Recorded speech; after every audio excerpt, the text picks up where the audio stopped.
going on? I haven't heard anything. Yeah, I mean, it's a little bit old news now, of course, but Shohei Ohtani did indeed sign with the LA Dodgers, as everyone knew was going to happen. We knew it was going to happen. We talked about that many times. I was holding out a little bit of hope that he might come to the Cubs. Yeah, you Uh, were. yeah, that was not to be. How he got to the Dodgers was a bit of a circuitous route, curious tale, as JP Morosi at one point had us all on a private jet flying to Toronto with Shohei Ohtani as he was about to sign with the Blue Jays. Yes.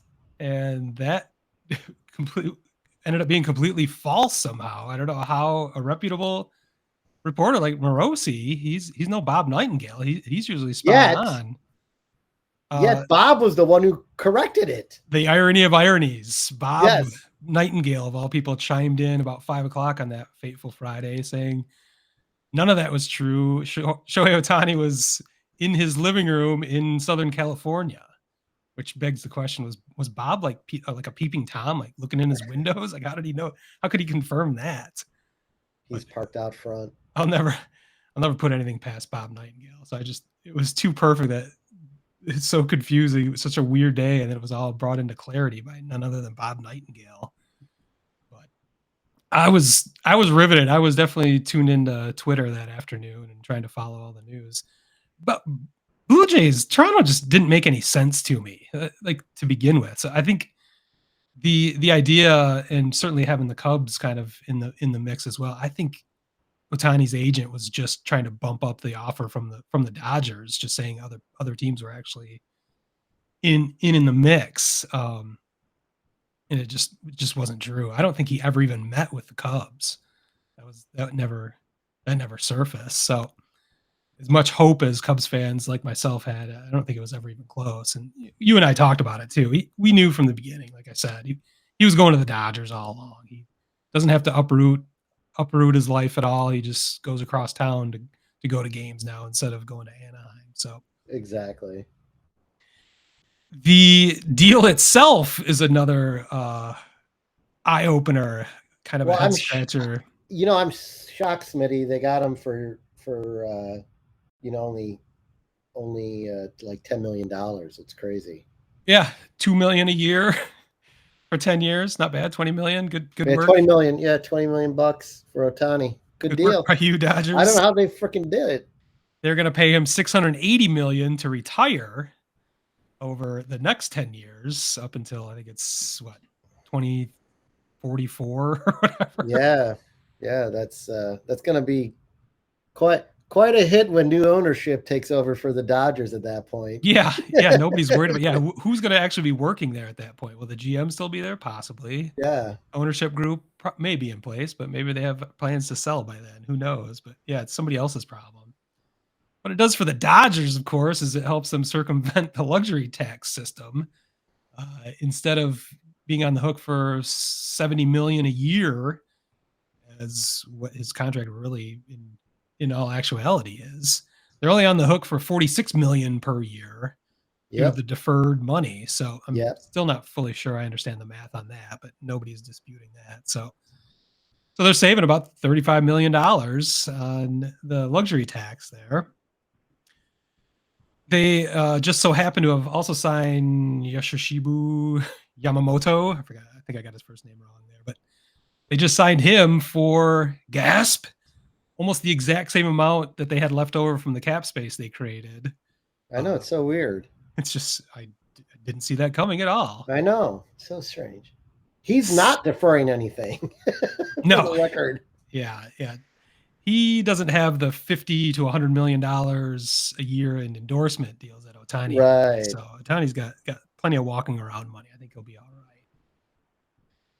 Just it's just there's literally a clause in the CBA that makes it possible for this to happen. There's Yep. like, it's not that there's just an oversight or a loophole. The No. clause literally says you can do this. It's just never been done to this extent. I think you posted on Twitter. It's been done before. It's done all the time. Actually, deferred money, and that Yeah. happen. Yeah, the worst are the Nationals are paying everyone not to play for them. Like Yeah. Bryce Harper, Max Scherzer. Scherzer, I think I can't think of the other dude's name. There's like at least 3 people from that original team, that like big run team, that is getting paid still for the next like 5 years. So. Yeah. So there's nothing wrong with it. And the graphic right behind you I made calls it tax dodgers. That's going to be the running joke, but they're not doing anything illegal. I think what this does, it's just the extent. I mean, they're deferring 97% of his contract, and it's also $680 million deferred. You know, we've seen your Max Scherzer example. He deferred 50% of his contract, which is quite a bit, but that's only $100 million. So this, just the scale of both, just kind of nobody really could see this coming, and I guess we should have. But I think that means in the next CBA in 4 years now, I think that's going to be a bone of contention. That language might get adjusted a bit so that these things can't happen. Yeah, I mean, it definitely doesn't make things competitive. Well, yeah, and that it was a farce to begin with. We've talked about for years. But just for the Dodgers, who are definitely a team that can certainly go over the luxury cap if they want, they're the ones that exploit it the most. So just the layers of irony are brutal and frustrating, but that's how the game is played. So congrats to them for exploiting the rules to their advantage as much as they can. They're the ones that need it the least. But I was listening to Bruce Levine on the Score this morning on Inside the Clubhouse, and he pointed out that the Dodgers TV deal pays them $300 million per year. Ugh. You and I have discussed at length that most it's between $80 and $100 million go to every Major League Ball club due to revenue sharing, baseball advanced media rights. Every team gets close to $100 million every year. So the Dodgers are one of those. They have $400 million coming in every season before they sell one ticket, before they sell one Shohei Ohtani jersey, before they sell any sponsorship.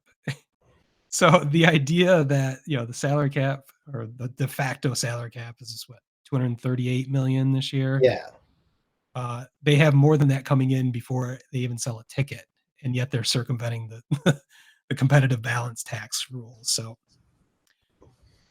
that's baseball, I guess.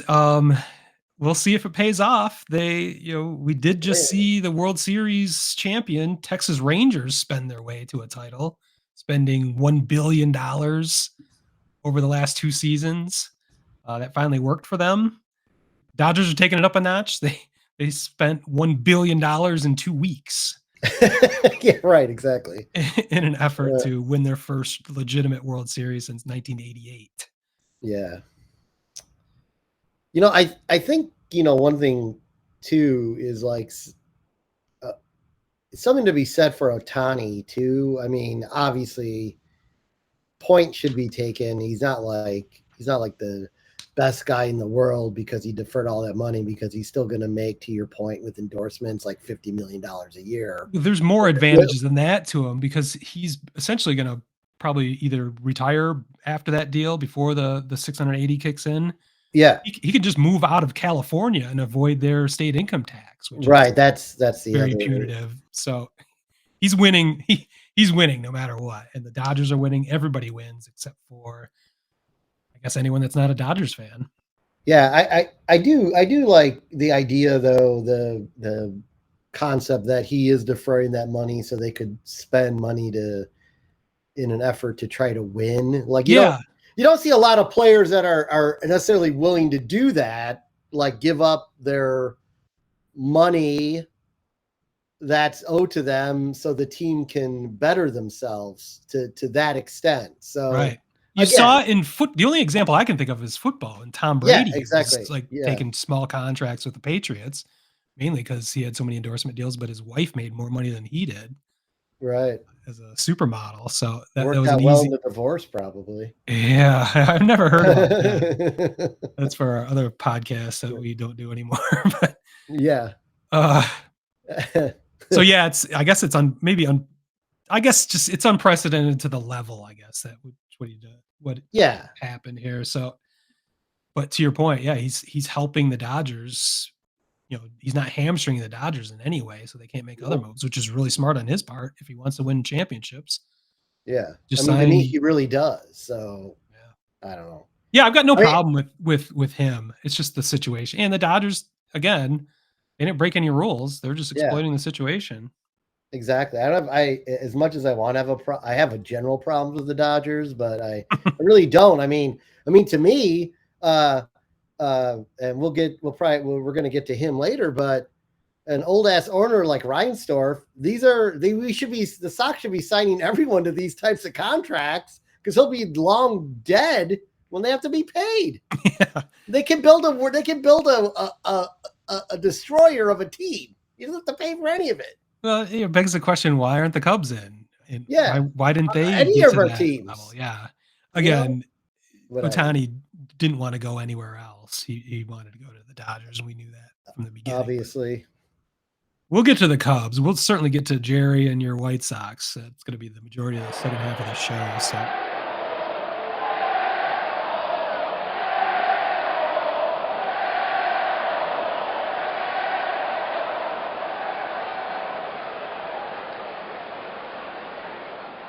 Word Hole Media.